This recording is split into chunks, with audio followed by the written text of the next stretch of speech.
the present moment for some people can also be the most painful place to be. And that's because we haven't learned how to befriend our emotions. Instead, we see it as an intruder. We see it as this gnarly side, this darkness to life, but it's actually not. Emotions are very beautiful.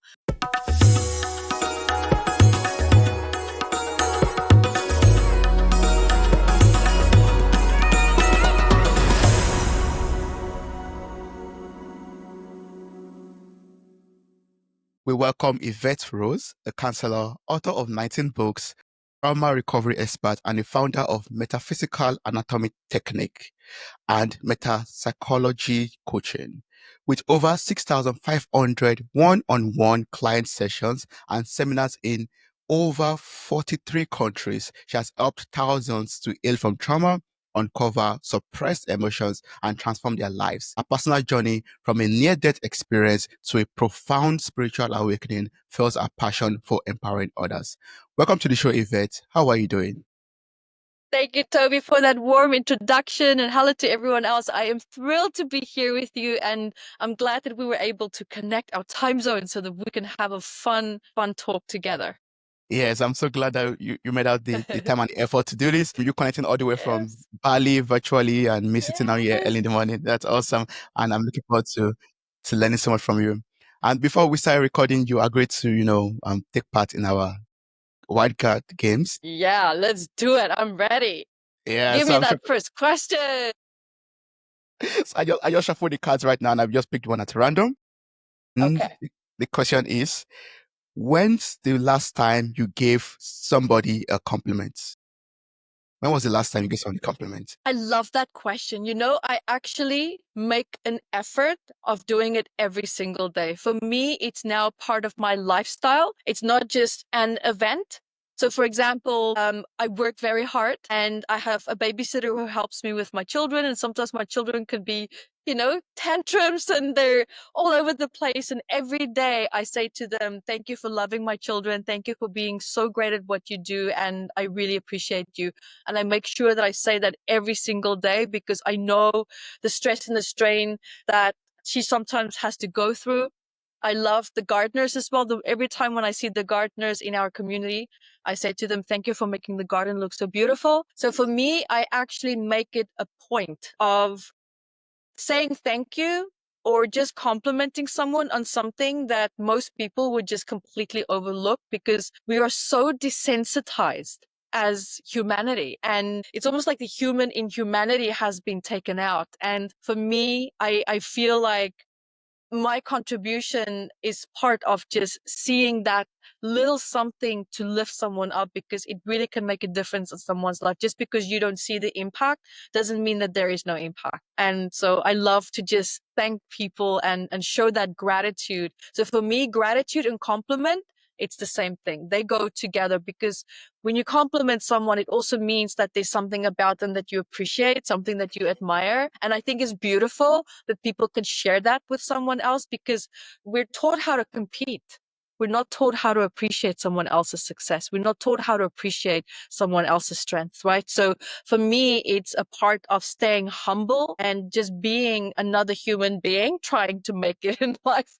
So for me, it's every day. So I saw them yesterday. So it was yesterday. Last night, we had a wonderful meal. And I said to the chef also, I always go into the kitchen and I'm that weird client that goes into the kitchen and I give them a wave and I say in the local language, Jan Sajan, which means thank you for a very nice meal. And then we rub our stomachs and everyone laughs and they love it. And then we leave. So for me, it's wherever I go, wherever I am, it's an integral part of my lifestyle. It's part of Evette. Yeah, so that's so guaranteed beautiful. it would have been today as well. So the pizza was really good today that we had for lunch. And I said to the chef, to the waiter, I said compliments to the chef. It was lovely. So yeah. So just a few hours ago. Yeah. I love that Actually, so now that I much. think of it. Yeah. Yeah. That's so beautiful. I think I'll try to also, cultivate that kind of habits to thank Do everyone. that. And it makes you also feel so good. You know, it's like you're just beaming and brimming with that person. And it just creates this beautiful synergy with a complete stranger that's completely platonic. And then you both go your separate ways again. Like, it's just beautiful. I love it. Yeah. Yes. Making the world a Yeah. happier place by sharing compliments. Yes. Are you ready for the second question? Go. It says, what is the most embarrassing memory you have? My goodness. I was teaching a class. I mean, there's a lot, but Mm. if there's one that comes to mind, a few years ago, I was teaching a class and I could not pronounce a specific word. And I kept stumbling I kept stumbling. And when I get nervous, I sometimes stutter. And I don't stutter generally speaking, but I stutter when I make a mistake and it's involving public speaking. And so a student was really nice and she said the word. And then literally a second later, I could still not say the word again. And everyone is laughing, but of course not at me, but just about the funniness of the whole thing. And so every time when I had to refer to this word, I would ask her to say the word because, you know, you would start to panic when you know you have to say the word now, and then your mind kind of escalates. Yeah, Yeah. she was really kind to help me out with that. But I do remember that as much as I laughed with everyone, I was really hiding, feeling very embarrassed because I'm a speaker. It's my job. Yeah. So yeah. Oh yeah. I mean, And I can I totally failed. I can totally relate to that also. I start to stutter when I make mistakes, and I'm always Right? feeling very uncomfortable to pronounce the word again because like and I make the mistake. It gets worse. Yeah. Yeah. Well, what do we do? We just pronounce it anyways and just move on. Spit it out. Yeah. So the last white card question. Are you ready? So it says, what are you afraid of passing down to your kids? That's a really good question. You know, it's really interesting that you should ask me that today because just this morning, once a week I check in with myself. I love to do healing work on myself. So what I teach to other people, I do it on me as well. I don't just yap. I put it to practice. And just this morning, when my youngest daughter Amala was having her 2-hour power nap, I remember I was lying next to her and I checked in with myself, and there was this impatience with life. And I started to dive into that impatience with life and holding the intention that as I unravel this in me, that this unravels in them as well, because I learned and noticed how much beautiful moments it has taken away from me. That impatience of needing to work, go, go, go. But what about just look how beautiful the sun is. Look at the community that is around me right now. Just look at the people who love me and who I love. And this is something that has been a process for me, I have to say. It's been a process, but funnily enough, just this morning, I feel like I got into a deeper layer of that. Holding the intention is funny because, and the reason why it's funny is I was holding the intention that this shifts in both my kids as well. Because the greatest gift that you can give yourself is to be present. Because when you're present, that's where the magic happens. That's where you manifest. That's where you create action that your future self will thank you for. The past doesn't need you, your future does. And the only way that you can adjust that is now. It's not Hmm. what am I going to do tomorrow? You don't know what's going to happen tomorrow. There's a high chance whatever you planned, it's just not going to happen, or something happens and there's a delay and whatnot. The present moment, and the present moment for some people can also be the most painful place to be. And that's because we haven't learned how to befriend our emotions. Instead, we see it as an intruder. We see it as this gnarly side, this darkness to life, but it's actually not. Emotions are very beautiful. It's just the illusion of how they cause us to feel in the present moment as a result of our past. But the power, Toby, the power that we give it is dictating decisions, big decisions that we make on a daily basis that's consistently and constantly affecting our future self. Our future self is constantly paying the price for us not being able to live in the present moment. And impatience is another symptom of feeling unsettled, feeling uncomfortable being in the present moment. So I'm not going to go too, because I can do an entire, week retreat speech on that. So, but just to make it, nice, short and sweet bullet point. For me, it's breathe through that impatience, that drive, that need to succeed, this, that, and just pull back, breathe, focus on your breath. How does that feel? Feel the clothing on your body. Wow. Feel the surface beneath you. Just listen to the sounds that's around you. So I tap into all my senses to just really ground me back into my body. So this is a very beautiful gift that a parent can teach a child, because your unresolved trauma becomes your child's anxiety, right? So it's like really learning and understanding, how do I regulate myself so that I can teach my child how to regulate themselves as well, right? So yeah, that's a very short answer, but I hope that gives you that it kind of like encapsulates the reason behind the impatience as well, and how it extends for me. And yeah, just the beauty of feeling safe, feeling what you're feeling. Yeah. I mean, thank you so much for sharing that, because when you were sharing that right now, I was just reflecting back and thinking about, the things that our parents, as what they went through basically affected the way they related with us, and it's affecting the way we are relating with life right now also. Like, the impatience of our parents, or maybe the anger they had, or troubles that they experience that they did not know how to handle, and they express it around their children, around or to their children, and that's the way the children Yeah. inherit that, carry that, and carry on with life with that also. That's so. Yeah, it's so. I mean, I hope I don't do that to my children. I hope I don't get myself, caught unaware, and express anger, express any kind of, evil, not evil, but any kind of toxic behavior or any bad behavior around them, and that way they get that, they capture that, and that way it affects their life in a negative way. That would be horrible. Yeah, toxic behavior, the strong word right there, and it's wounded behavior. Most people are not, that toxicity comes from a place of pain. It's not because people are inherently bad. We behave the way that we do for a reason. And one thing that I learned, and you touch on such an important topic, is that when a child reacts and you think, you read all these books, you're so prepared how you're going to behave and how you're going to act. I mean, I did it, I get it. And then, you're tired, you're sleep deprived, and then that child comes with a tantrum and all hell breaks loose. There's this knee-jerk reaction where people revert back to their default. And their default is how they were treated as a child.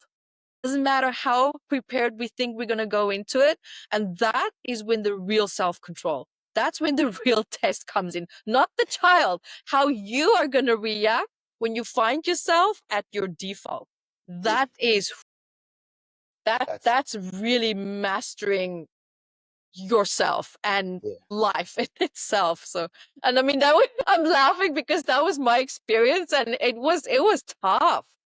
It was tough. I mean, I still have moments with them. They're in their terrible twos, and it's a lot.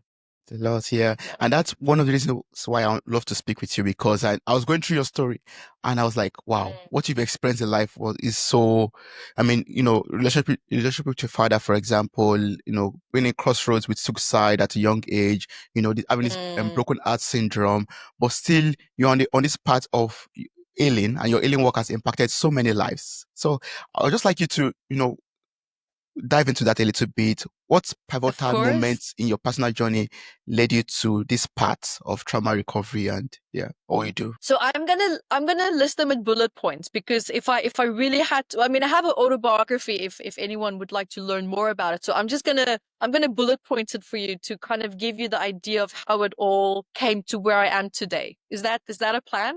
Yeah, okay, that's good. Good. Okay.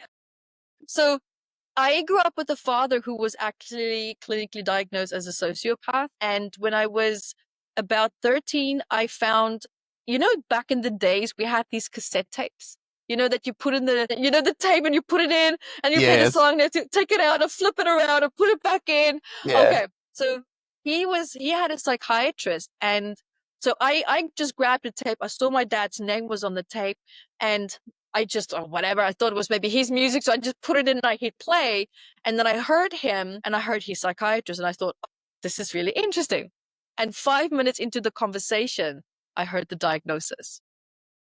And I thought, what is this? Because when you grow up with a hostile, abusive environment, that's your reference. There's nothing else to reference it to, right? So it's that abuse is your normal.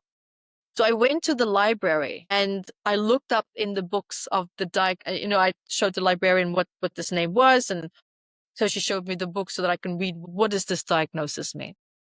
And I felt like my world fell apart, but it also made a lot of sense. And with that sense of understanding that I could only have it a 13-year-old, at least it gave me an understanding that in my head that he was broken, and that's just it. You know, to have a conversation with someone who cannot digest emotions the way that you do, like an average person. They live fully for themselves, going from 0 to 1,000 in a split second for absolutely no reason. And to deal with that level of anger as well. And he was quite a volatile person, very violent and, alcoholic on top of that. And he self-medicated with his medication as well, went to multiple doctors, he would mix the medication along with his alcohol as well. So it was a very, very tough upbringing, very tough. And this was one area that set me up for moving into the direction where I am today. And the second biggest point was in that same year, I saw a BMW. Toby, I fell in love with that car. I thought, oh my God, it's so beautiful. And the woman driving is so elegant and just, oh my God, this is amazing. And so my dad was sitting in the living room and, there were always these beer cans. Castle Lager was his favorite drink, just all these beer cans, and he was smoking. And I walked in and I said, Dad, I saw a BMW and I'm going to buy a BMW one day. And he was drunk and he just looked at me with this absolute blank stare. And he said, you will wipe vomit off the floor in the pubs that I drink, you stupid goddamn child. And then they flicked his ash on the carpet and he kept watching rugby. And Toby, something in me just went from having this sense of innocence. There was a significant moment. I felt the switch to rage, to absolute rage. I've heard him say a lot of things to me, and I think that was just that straw that broke the camel's back. For me, I hit my threshold because at that age, I started going to my friends' houses and I started seeing how their father treat them and the wife and how the whole family dynamic comes together. And I'm like, you have Christmas together? Wow. Your dad comes to your birthday? No way. And I'm starting to see how all of this is not in my life. And I'm the only child. And that moment was, in hindsight, the reason why I had the stress-induced heart attack when I was 30. But I'm going to pause right there. I'm just bringing the two together, but I'm going to pause right there. And on Father's Day, I gave him, and this was the other point. And on Father's Day, I gave him a silver framed photo of me and my mother when my mother was holding me just after I was born. And I said, happy Father's Day. And I had to save 2 months of pocket money to buy that photo frame for Father's Day. And a week after I gave it to him, my mom and dad had an argument in the TV room. And I just heard glass breaking. And he said, this is the reason why our marriage is failing. And I just knew it was that photo frame that I gave him. And when I went out and when he slammed the door and he left and I went out, that's exactly what was lying on the floor. I cleaned up the glass and I took the photo frame back and I just kept it in my room. This constant invalidation, this constant attack of your sense of being a human being, your identity as a woman, your identity as a daughter, and how your father perceives you directly impacts your confidence and your resilience in life. And I felt that is what collapsed for me. And so a lot of people, when they go into that fall and collapse, that freeze, they can either become the peacekeeper, or they can become the aggressor. So I was the peacekeeper. But as I matured, I started to switch. That anger that I started to feel became my fuel. That anger became my motivation. That anger became my FU, like, I'm going to show you. I'm going to show you. And in my head, I said, I will buy a brand new BMW before I am 20.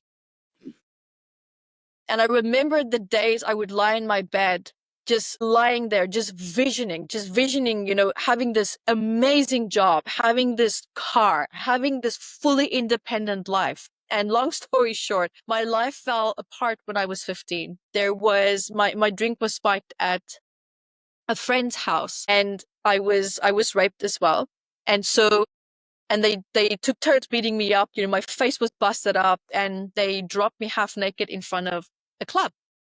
And thank God, one of my really good friends was there that night and just happened to, just as they dropped me, he walked up. And he was in shock to see me like this. And the security guards came running, and so he found out where this all happened. Long story. I'm telling you, this is a lot of points, Toby. This is not just a simple answer. And so I ended up being on the front page of the newspaper. It was a court case. It was headlines was, young girl covered in blood. And it was a really nasty situation. It happened Friday. Monday morning, my mom immediately took me out of the school because of death threats that I was receiving, saying that I was hitting myself and it's my fault that my face looked like that. But thank God there was one child that came forward who witnessed everything and came forward and testified. And so, long story short, I had to study at home. I couldn't leave the house. My social anxiety went through the roof. I lived in so much fear. And that's when my father lost his job. So my mom was carrying everyone. And my mom's like, Evette, I can't afford this private school anymore. And I'm like, we got this. And I went and I got 2 jobs. So I started to pay for my high school to just get through high school privately. And thank God my marks were high enough. And so I could skip grade 11. And so did grade 12 and then went straight into college, just did a business management diploma. And then I ended up in De Beers, which was the same company that my father worked for. And Toby, you're going to love this. Wait. And I worked so goddamn hard because that anger was fueling me. I'm going to show you. I'm going to do this. I'm going to break through this. And I kept just telling myself, Evette, just get through this, because God, when you're out of that house, your life is yours. It is yours. And this was the trophy. This was the carrot at the end of the stick. That the client who came to De Beers one day just looked at me and he said, I want to have a meeting with you. I was 17. I was turning 18 that year, and I already graduated before all the kids that turned on me, right, with that court case. They're still in school. I'm working. I'm earning big bucks. I'm doing great. I'm studying college, paying for everything by myself. And he said, I like your work ethics. How about I quadruple your salary? I give you a car. I give you an apartment. Come to Johannesburg. I want you on my private jet in 2 weeks. Are you ready for that? Toby, I'm the kind of person, I say yes and then I figure it out, right? And I just said yes. I said yes. You know where I was 2 weeks later? On that private jet, flown to Johannesburg, and I gave it my all. I worked so hard, so hard. 6 months later, I bought a brand new BMW 318 Ti silver, custom designed. I designed that car before it was even made. Exactly the color, the seats, everything the way that I wanted. I did it. I had 2 apartments. One was in Rediscovering, where I worked, and one was in Johannesburg. And I would drive back and forth between the 2 because my base was in Johannesburg. I was living my best life. I walked into shops. I buy what I want. I don't look at the price tag. I was thriving. But I was a very angry person. I was a volatile, angry person because I needed my anger to get me through.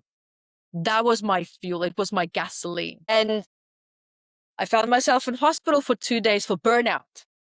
That's where it started. So I was 20, in hospital for burnout for 2 days, out. Then my resume was found by Australia along with my partner at the time. And they said, God, we love your work ethics, your history. You have everything that we need. Come to Australia. And I said, you know me, yes. Yes. I said yes. 3 months later, sold everything, sold my car. I had a complete meltdown at the car dealership when I gave the key over, because that car was my status. It was my success symbol. That car was to show you can do it regardless. Even by yourself, you got this. That was my token of, you got this, event. It was And like, I had to let that Daddy, I go. got this car.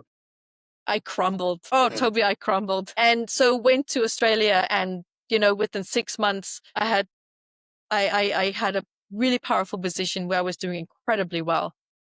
Then I just woke up one day and I'm like, I hate my life. I hate my life. I'm now 22 at that point, and I'm drinking to cope with my anxiety, my depression, my stress, and to control my anger. I was smoking like my father, almost 30 cigarettes a day. It was a terrible lifestyle. Get up 4 o'clock in the morning to exercise just to get rid of that cortisol because of the built up anxiety and stress that just needed to come out before I would face, my colleagues and everything else. And I was with a very volatile partner at the time, which was literally my father, because that's your reference for love. That's your reference for what a man should be like. So that's what regulated my nervous system, even though my head told me this is toxic. And I just woke up one day and I said, you know what, this is it. I love what I have, but it's not worth living for. And I called my manager 5 o'clock that morning at the office, and I left a voice message with all my passwords, everything, just handed over literally everything that I was working on, because that morning I decided I'm never going to go back and I'm going to end my life. Because for me, the way that I was living, it's not living. You're surviving. And I just couldn't see what my life would look like in a year's time. I'm like, God, it's going to look the same. And I'll probably have health problems. And it's just going to get worse. And it's just going to get worse. So, my mind is just going into that ants, that automatic negative thoughts. And it's constantly just spiraling. And so, and I'm an atheist at this point because I was raised Christian by my father, who used God with this whole fear-based, God is going to punish you if you don't do this. God is jealous. God is this. And so my relationship with God was just so incredibly unhealthy that I flipped to the opposite. And so I sat there in front of Google. I had 2 shots of vodka at this point. I waited for my partner to go to the office. I said, listen, I'm sick. I'm not going to go. And I'm sitting there with a cigarette. So back in the days, we had these clunky Dell computers, these big computers with the clunky keyboards. Yes. Yeah. And I'm sitting there and I'm typing. And just as I was about to type in, how can I just end this as painlessly as possible? And something just came. And I'm a very competitive person by nature, because of my father, right? That anger, that, I can do this. I'm going to show you, blah, blah, blah. Wherever I had a problem, I'm like, I can push through this. So I'm very solution orientated, but I never applied that strategy to my own life. And something just came. I had goosebumps. I had this wave of goosebumps over me. And then suddenly something just said, you're asking the wrong question. It's not like a voice, but it's like this internal message. It's like your consciousness speaking to you. It's the best way that I can explain it. I'm like, what? And then the feeling came of, but Evette, there's people around you that's happy, that's really, really happy. Why is it that they're happy and you're not? So now I'm like, now you're speaking my language. Now the competitor in me is now like, wait, what? Oh, that's interesting. Because when you're in a place of pain, all that you see is that pain. You don't see anything outside of that.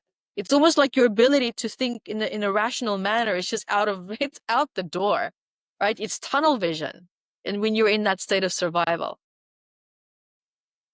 So I sat there and I'm thinking, I'm going to type in how to be happy. You wouldn't believe back then what Google threw at me.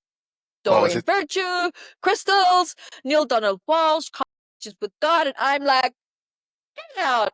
Shit. I'm like, you're gonna give me this nonsense? What is this? This is a joke. I felt almost offended. I'm like, I'm sitting there talking to God and I'm thinking like, is this your sarcasm to me now?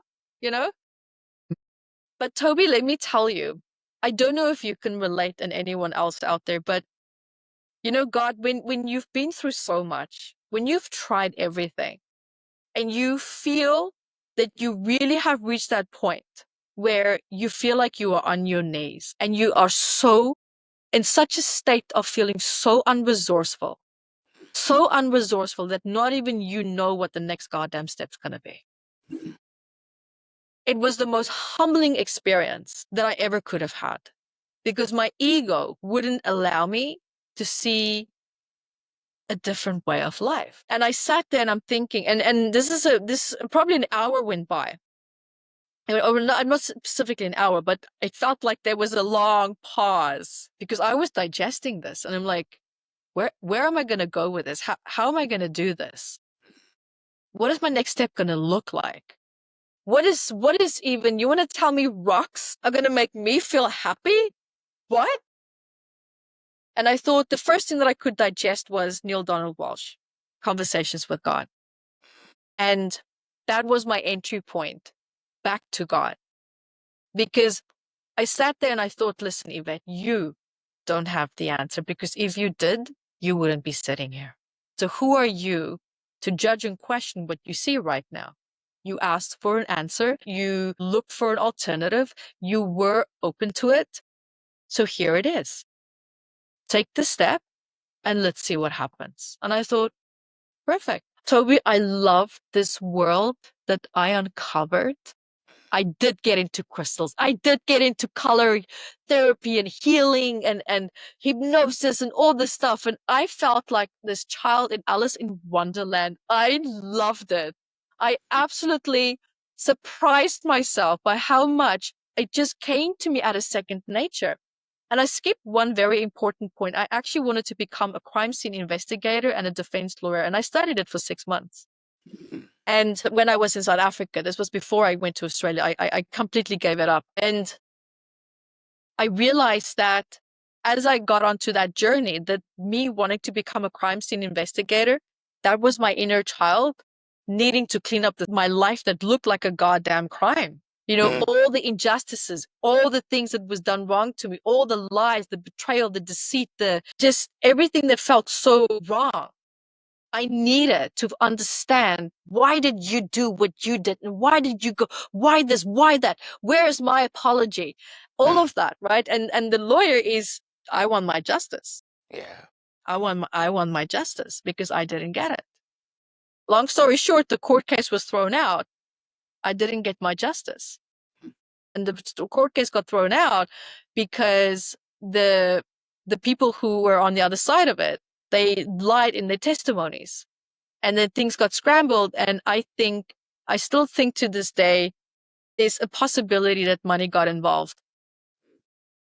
So, and we were financially on our knees at that point. So coming back to this personal development world that I stepped into, maybe 3 months later, I quit my corporate job and I made personal development my life. Because it changed my life so much in such a short span of time that I'm like, this is not possible. How? Because I'm very disciplined. If you give me something and say, Evette, this is going to do this for you, and this is how it's going to make you feel, I'm going to go do it. I will follow it like a religion, and I will be 100% disciplined, and I'll make it work. Not in an unhealthy way, but just because I'm so focused, I'm very determined. And I applied that now to myself, not to create success, but I used that same strength that I had and I gave it back to me. I gave it back to me. And that is when I really stepped into my power and found a business partner. I said, hey, I've been studying this and I've been trying this on me. This works really well. What do you think about it? It's like, oh yeah, this is great. So made a few YouTube videos, just started rolling out with people and just friends and family. And, they started bringing in more people and it just started teaching classes locally, made a few videos, just put it out on YouTube just for fun, just to share. And 9 months later, I think it was probably a matter of weeks. And we were booked out overseas for 9 months to go and teach overseas. It went nuts. It just went from 0 to 1,000 so fast. But here's the challenge. I loved the process. It was beautiful. That's where I started writing my book, Metaphysical Anatomy. The book, it's now 7,000 people that I worked with and interviewed, with 722 medical elements and the emotions that impact them, working in 43 countries, just bringing all these pieces together. The challenge came that I started to transform that anger into eustress. Eustress is positive stress, but it was disguised, right? It was still the anger, but it was disguised as positive stress. Let's go, go, go. Yeah, yeah, yeah. Come everyone, let's go. Let's get on the plane. We need to go. Okay, now it's the next class. How's everyone doing? It wore me down. It wore me down because the problem now became that I couldn't let go fully of my last bits and pieces of pain with my father, because I needed that underlying anger to maintain the success that I created. The lifestyle that I created, the foundation was anger. So I sabotaged the healing process of dealing with that anger, not consciously. Now I realize what I did back then. At the time, I had no idea. I was clueless. I was thinking I'm doing everything right. But that same thing that keeps coming back, no matter how hard you work on it, that one. That one. That was mine. That was mine. And the final straw came when I was 29 and I had to put down my beloved dog, Gabe. Now, the thing is, his death was the tipping point. Keep in mind, the significant relationship at the time was already falling apart. I was living in a house that was almost $1 million and financially doing extremely well, 5 acres, my neighbor was a billionaire, doing really well and loving the life that I have created. And at least I thought that's what I love. At least I thought that's how I really felt about it. And the day came where I had to let go of this dog. And my goodness, the dog, I only had it for 6 months, Toby, 6 months. And the German Shepherd, he was born with very severe genetic predispositions, just a really bad breed. I was living on an island at the time, so things were not properly controlled there with breeding. And I remember when we were at the vet and, you just holding him there, because this dog opened up my heart. This dog showed me what safe love felt like. My heart opened because of that dog. Physically, I could feel the heat, the warmth, the beauty, the flow, this sense of just, I can breathe in my chest when that dog was around. I could feel that love. There was just this unexplainable connection that to this day, I can't explain it. I felt like there was a human in that dog. It was a very beautiful dynamic, very special. And I've never in my life experienced anything like that ever again. And I remember when I was there at the vet and it was that final moment and the dog exhaled that last breath. And just that sheer shock and pain and the distress of it. And the reason why I only came out recently talking about my broken heart syndrome at that age is because I couldn't get to the point of this conversation right now that I am with you and not have a complete breakdown. I mean, it's sitting here right now, but I can compose myself. And it took me a really long time to feel ready to talk about it. And I remember I cried so hard that the vet started to cry with me. Like she was sobbing with me. That's how hard I cried. And I remember I walked out and I started to feel this pain in my neck and in my arm. And then my arm just started to feel a bit a bit tingly, like you lighten your arm for too long. And then I ignored it and I thought, no, I'm not going to worry about it. And then I got into the car. And the next thing that I knew, it just felt like there was like this washing machine, like this swirl or like fish like swimming in my chest. I'm like, this is not good. Then the shortness of breath started. I started breaking out in sweat. My left face, it dropped. Like it felt, or at least it felt like it dropped. Like I didn't have a lot of control on this side. And that's where my left arm really went. And I just collapsed forward because I felt I didn't have enough power in me. And I mumbled at this point. I couldn't speak properly. I mumbled to my driver and I said, hospital. And it took him a few couple of times to hear what I was trying to say. And I said, hospital. And then after the hospital, we go. And then I'm sitting here in the hospital bed, long story short, as I was being discharged. And this was a third world country. And the doctor came in and not very, how can I say, not very patient. There's not a lot of compassion for patients. He's like a straight arrow. He says it as it is and boom, that's it. And he came into my room and he threw this white box on my bed and he said, take that. And then he walked out and he turned around and he said, oh, by the way, you had broken heart syndrome. And I said, what does that mean? He said, what does that mean? You don't have a goddamn heart problem. You have a goddamn stress problem. And they walked out and that was it. And I'm thankful that I had my mom there with me because she was living with me at the time and she helped me to get back on my feet because let me tell you that breathlessness, that exhaustion, that it took me a while to recover from that. But there's one thing that happened in that moment. And what happened was I negotiated for my life. And let me tell you, when you are in a situation where you negotiate for your life, that house that I would leave behind, it means nothing. The money in my bank account is going to be spent by people, not by me. My clothing is going to be worn by others and enjoyed, not by me. And I remember, and I mean, this happens in such a short span of time. And I ask myself, what am I actually taking with me? And I couldn't answer that question. I couldn't answer it. Yeah, because you take nothing. And I thought, what a waste. Everything has been about other people. Everything has been about assets. Everything has been about being the best, competing, and it's this and it's this and it's that. And that, to me, was the biggest sense of failure that I have ever felt in my life. I was highly successful on paper, but here I felt like a failure. And that's when my life turned around big time.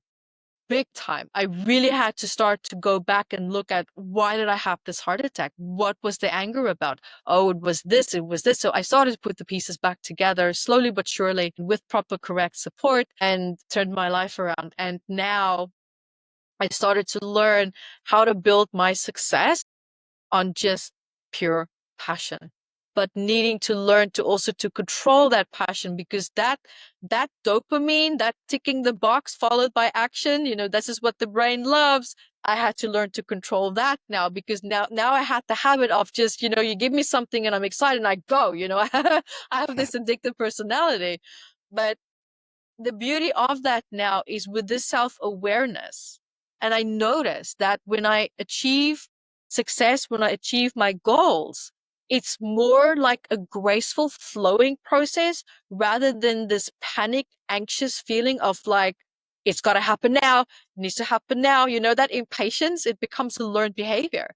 And it's a constant conscious needing to just break that and saying, you know what, your foundation is different now. We don't need that anymore. Need it for what now? Where's the panic? For what is that for? So I've constantly challenged myself, for what purpose? For what purpose? Question. That was the golden nugget for me. The panic for what purpose? Oh, well, I can't really answer that. Okay, well, why are we doing it, Evette? So every time when I'm doing something and I can feel it's harming me or it's unhealthy, I ask myself, for what purpose? And Toby, long story, bullet points. This is how I am where I am today. And yeah, it's been quite a journey. But would I say that I would do all over again? Absolutely not. No. A lot of people say it with a brave face, oh, I'll do it again. It was so worth it. I'm like, yeah, no. No, I think we can learn in a more graceful way now. No. And that's exactly why I'm speaking with you, Yvette, because yeah, from your experiences and what you know been opportuned to go through, and it tells other people out there not to go through the same thing. Like there's a lady out there right now that is being driven by hunger and wants to push and push and push, and hearing your story right now will help her to know that at the end of it is basically emptiness, basically being dropped off and feeling unhealthy at the end. Yeah. So I really appreciate what you share right now. I mean, I was just listening and reflecting, and I was just thinking to myself that one has to really question the force that drives one in life. Like, are you being driven by anger? Are you being driven by, passion for what you are doing? Or is it because you're trying to say, I'll show you that I can do this. Trying to prove yourself to somebody. At the end of the day, if you're trying to prove yourself to someone or you're moving by anger, it ends up in destruction, I would say, in Yeah, self-destruction. Yeah. absolutely. I mean, there's always a subconscious motivating factor behind everything that we do. And research even shows that normally the reason why we do something is because there's something in it for us, but it's very rare that we would do it. For example, how can I say? With that we would do something just for ourselves. Normally it involves trying to overcorrect a certain past event, or trying to prove someone wrong, or a fear of trying to not prove someone right about something that they said about you, or not wanting to fail, not wanting to shame your parents. Maybe your parents struggled and now you want to do better. You want to show them, I got this, I will never let you down. So just these little things that can come from a good intention, but the core foundation of it is wounded, right? So good intention, wounded foundation, Doesn't work. not going to have a good outcome for you. No, because you built whatever positive perceived outcome on a faulty foundation, and it's going to collapse at some. Yeah, that's true. Wow, Yvette, I really, when you were sharing your story, I was feeling emotional, honestly. I almost started crying, but I was like, no, Bless. I'll put it together. I mean, experiencing rape and, the painful one for me was basically, the way your father treated you to, telling you that you would scrub the floors instead of, accepting and, Yeah. embracing your dreams. That was very, very painful for me to And hear. it's your own father, Yeah. your own blood, your own father saying that to you. And what struck me, and what I didn't add here, is it just showed me how numb I was at that time. Because when I lived in Australia, and the partner that I had at that time in head office before I quit my job to start personal development, the person that I was with at that time that I said was the mirror of my father, we were at a work function. And one of my colleagues saw my partner at the time having a conversation with me. And that Monday she came to me with this very serious look on her face, and she said, Evette, can I just talk to you for 5 minutes? And I said, of course you can. I was very accommodating. I sat down, but I could see her face remain serious, and I thinking, oh, I'm in trouble. Because I couldn't think for what other reason this would be. And she looked me straight in the face and she said, Evette, I saw how you and your partner interacted with one another, or more so actually how he interacted with you. And I'm sorry, and I know this is probably not my place, but I'm saying this from a sincere place of concern. Do you understand that you might be in an abusive relationship? You could have knocked me over from my chair and I would not have felt the floor, myself hitting that floor. I was speechless, speechless. I couldn't digest what she said. And I asked her, can you give me examples? And she's like, this and this and that. And I'm thinking, but yeah, and that's when I realized that that was the problem. That was the problem right there. It was normal. And that's when I started, and it was just shortly after that when I had that suicide attempt, when I wanted to end it, because everything just there for me unraveled and unraveled, and I started to see things more and more, and I started to look at things like that. Was just the absolute catalyst for me. That one question that just opened up this absolute mess that turned into something incredibly beautiful. And it just shows you the danger of living our lives a certain way, and how that can become a lifestyle, how that can become your new normal. It is, say, like depression. Say, for example, someone's going through a depressing period. If we don't snap out of that, or take actions or get the right medication or the support that we need, that becomes not just a condition, but it becomes a lifestyle. You condition yourself with, other things around, like coping mechanisms and strategies to cope with it. So it's not just the experience that you're having, but it's how you deal with it. And how you deal with it becomes another set of avenues and ways of thinking and feeling and building a life for yourself. So you start to build a life to the point where people almost cannot see themselves without the condition. They start to identify with it. I identified myself with being a victim. But the biggest pain point and stress that shocking revelation that I had at that moment was that you can't heal when you feel like a victim. You're not going to see solutions when you feel like a victim. You can't be empowered and step into your power when you feel powerless. And that's why I was spinning my wheels. Same issues came back. And I'm like, God, I worked on this. Why is it coming back? My identity and how I identified with these experiences, that is what helped me back. And secondly, if you don't feel safe to make a change, you can make that change as many times as you want. You can spend as much money as you want. I can guarantee you right now, it will not happen. Your nervous system will not regulate if it doesn't feel safe. And you know how many people feel unsafe to feel safe? A lot of people. It's a double-edged sword, right? So it's an art. Healing is an art. And healing only becomes painful if we do the gun scatter approach. We throw things on the wall, let's see what sticks, and we're going to go with it, right? Most people don't understand their problems or their trauma or their challenges well enough in order to apply the correct solution. They are applying solutions. There's people working so hard in their lives, trying to correct it with sincere effort, but they feel like they're failing. They feel like they're not getting to where they want to be. Most of the time, it's because there's not a proper understanding of why they are feeling the way that they do, or the issues that they're experiencing. Because awareness of a problem, like proper awareness, is a problem half solved. The other half is now applying the correct solution. And you need to make sure that whatever solution it is that you apply, that you feel safe with that solution. If you, for example, were abused by, let's say, a woman, and now you go to a therapist that's a woman, well, that's not a good idea. No, you will trigger. Just basic steps, right? Just basic steps. So go find a male therapist that can help you. Let's start with that.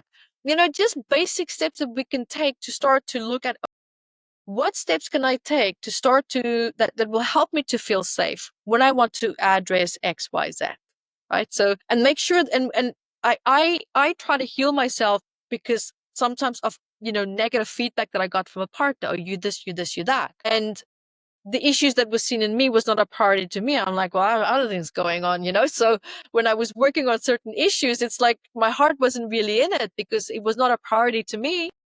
We have to heal for ourselves at our own accord and according to what is important to us. It's valid, for example, to say, I need to heal because of my behavior is hurting my child. Okay, well, if that's important to you, then that is what needs to be done. And it should be something that's important to you as well, right? So that is one exception that I would say, okay, well, that would kind of be, one where it would be a good idea to feel that I need to change myself to support that little human being that we are responsible for, right? So, but generally speaking, healing must come from you.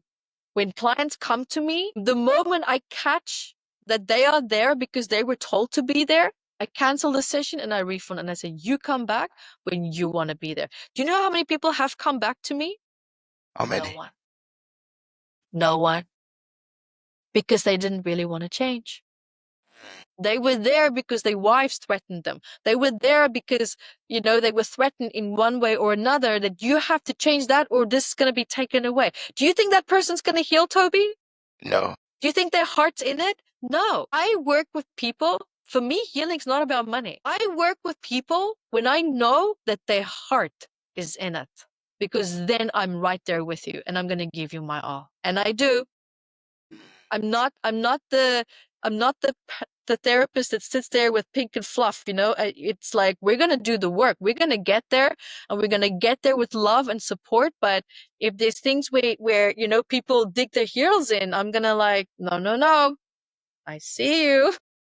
And I mean it in a good way. Let's explore what's going on. I don't let people get away with stuff, but it's how we heal. It's so personal. it's such an intimate process, and it's something that needs to and has to be done when you feel good in your heart about it. Yes, there's going to be fear because we're about to do something new. We are negative bias. We're biologically designed to, mistrust everything. And let me tell you, the nervous system, it hates uncertainty. It hates it. So that's why we feel the fight and flight coming up, because we're stepping into a place of uncertainty. What is that going to look like? What is that going to feel like? Blah, blah, blah.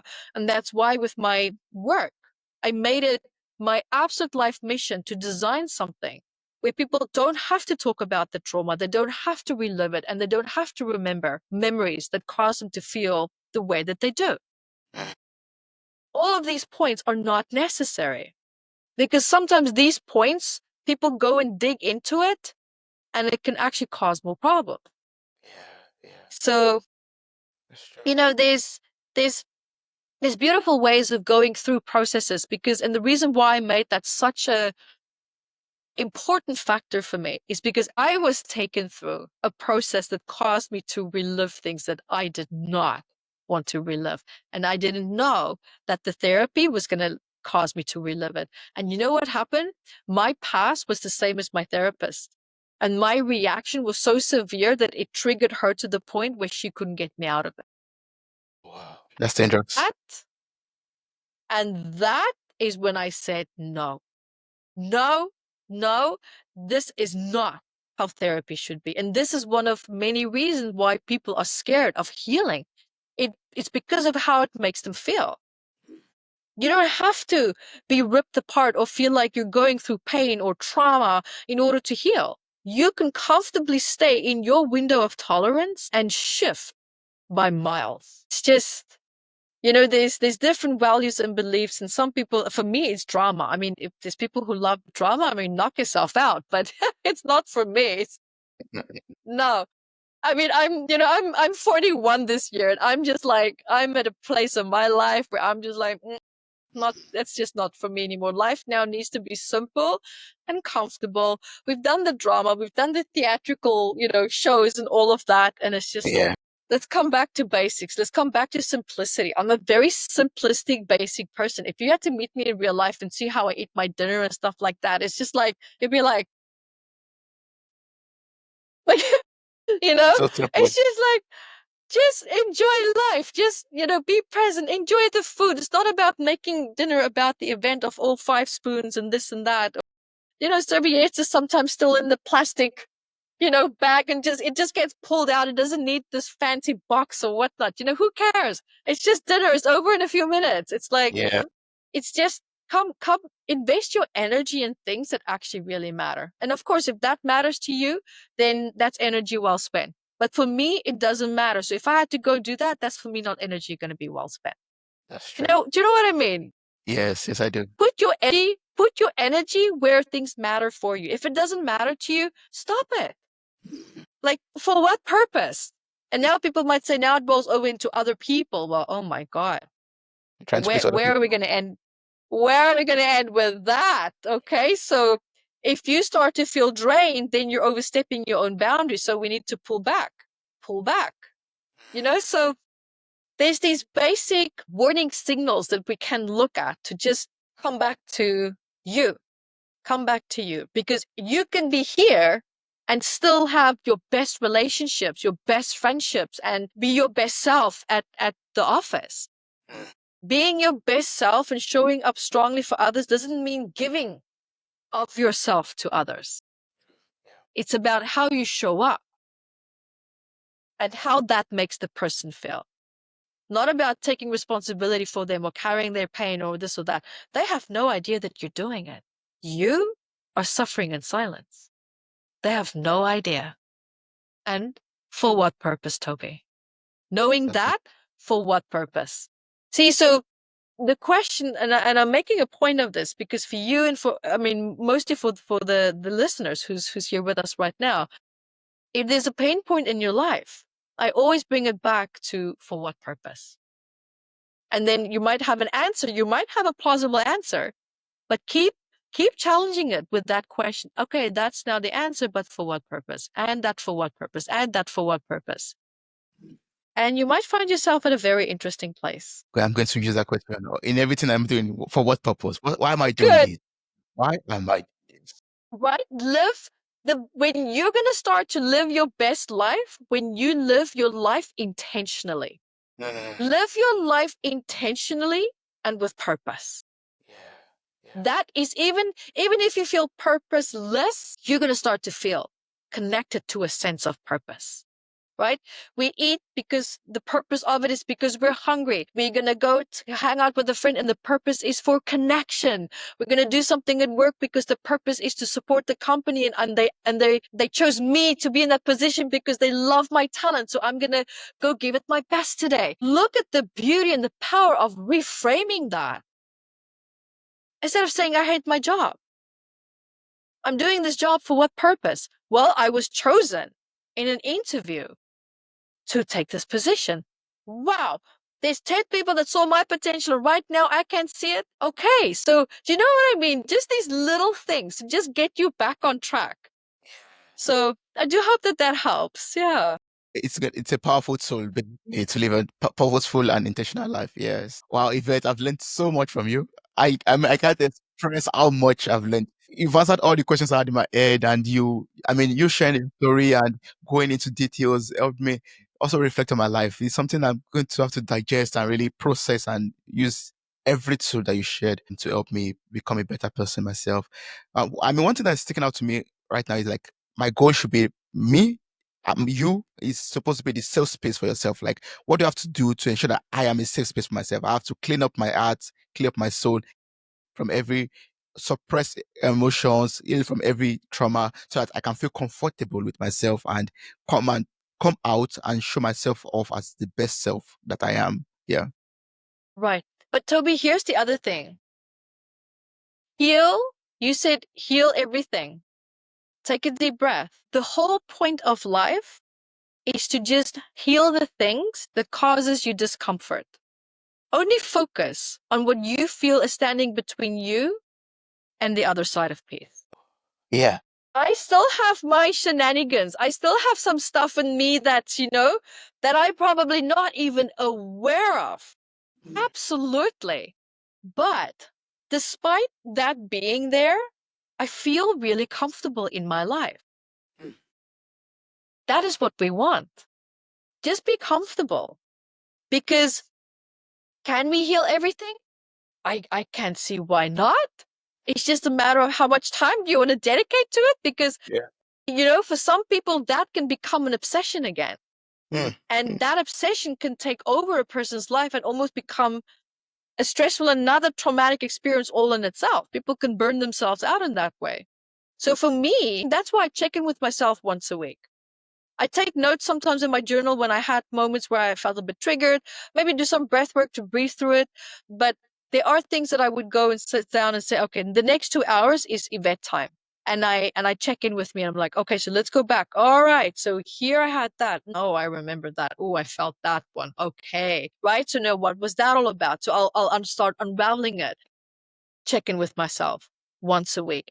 And let me tell you right now, every therapist, for me, in my personal opinion, it's mandatory to have a therapist.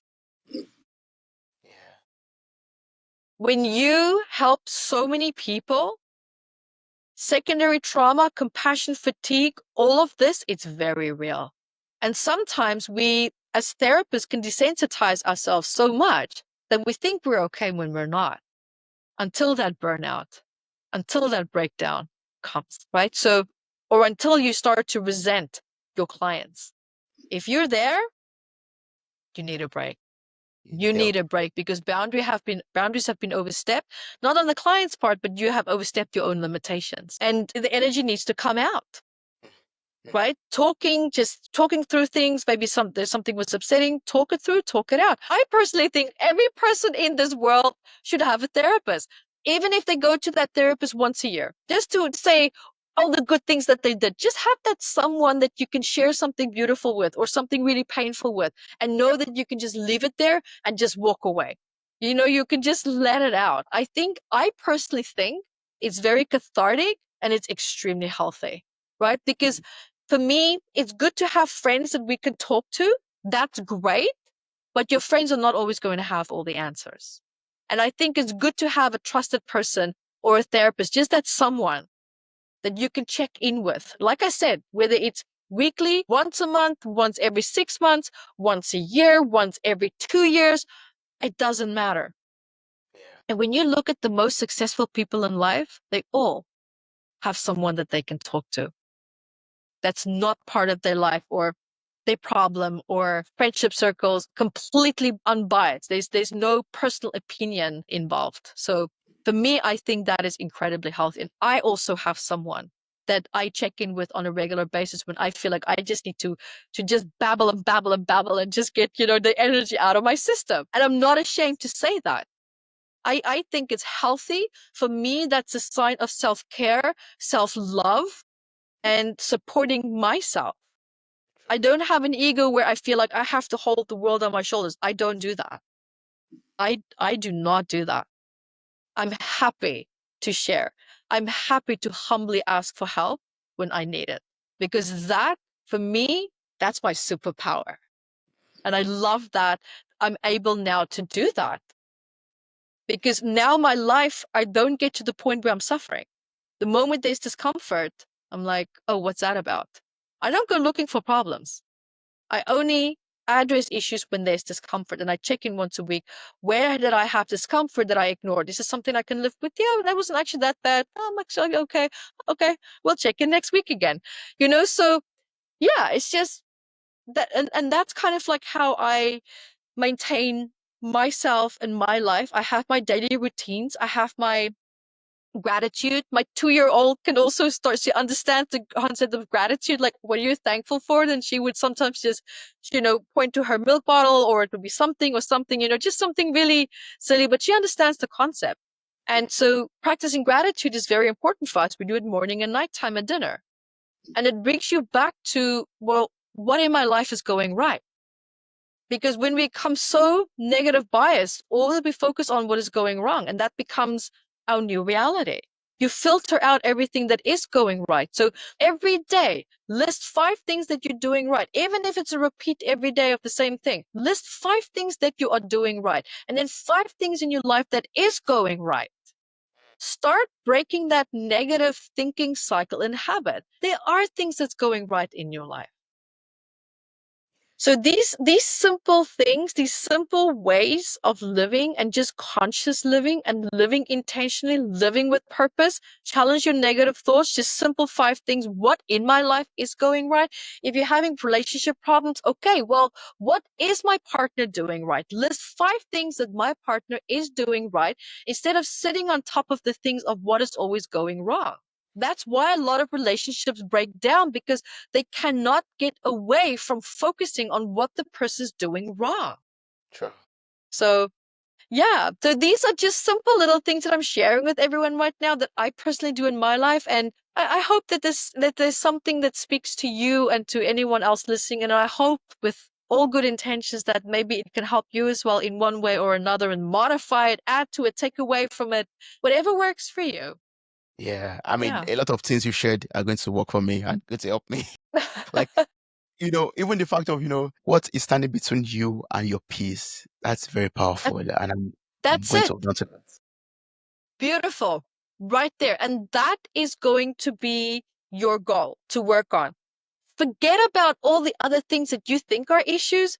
Listen, if it's not standing between you and your peace, leave it alone. Unless you are so bored one day, address it. But if you're really that bored, go for it. Nothing is stopping you. But don't feel that living a peaceful life is so far away, because it's not. It's really not. I love that. Wow, I mean, Yvette, I'm sure a lot of people would like to work with you, in your coaching program. Also get your book, Metaphysical Anatomy Oh, also. yes. Yeah. So what's the best way to connect with you? What's the best way to work with you? That's a great question. So you can find me on Instagram, Evette Rose Official. You can find me on YouTube, evettevideos.com. And you can also find me at my website, metaphysicalanatomy.com. So you can find everything that you need there. Awesome. I'm going to place the link to your website in the show notes of this episode. I encourage everyone to reach out to you, get the book, because your Oh, book and bless. Thank Metaphysical you. Anatomy, explores Yeah. the suppressed emotions and how it connects to our ailment also. So I encourage people to get that already and find out how they could free themselves from every ailment that they could be experiencing at the Yes. moment. And the book is also in German, so yes.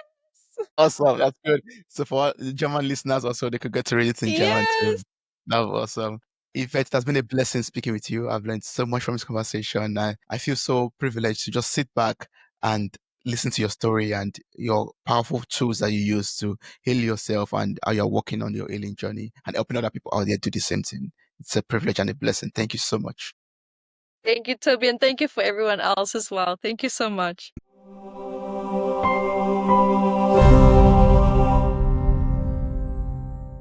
Hey there, podcast enthusiasts. Are you ready to add a little sparkle to your day? If you're loving the insightful conversations and captivating stories on Mirror Talk Podcast, here's a friendly nudge to hit that subscribe button. By subscribing, you'll never miss out on the empowering messages and thought-provoking discussions we bring to your ears. But wait, there's more. We're all about spreading positivity and inspiration, and you can be a part of it too. How? By sharing the love with your friends and family. Share this episode with your loved ones, and let's create a ripple effect of empowerment and growth together. And hey, if you've been enjoying what you hear, why not take a moment to leave us a glowing 5-star review? Your feedback fuels our passion to keep delivering content that resonates with you. So hit that subscribe button, share the love, and leave us a review. Let's keep the conversation going and spread the Mirror Talk magic far and wide. Thanks for tuning in, and remember, your support means the world to us.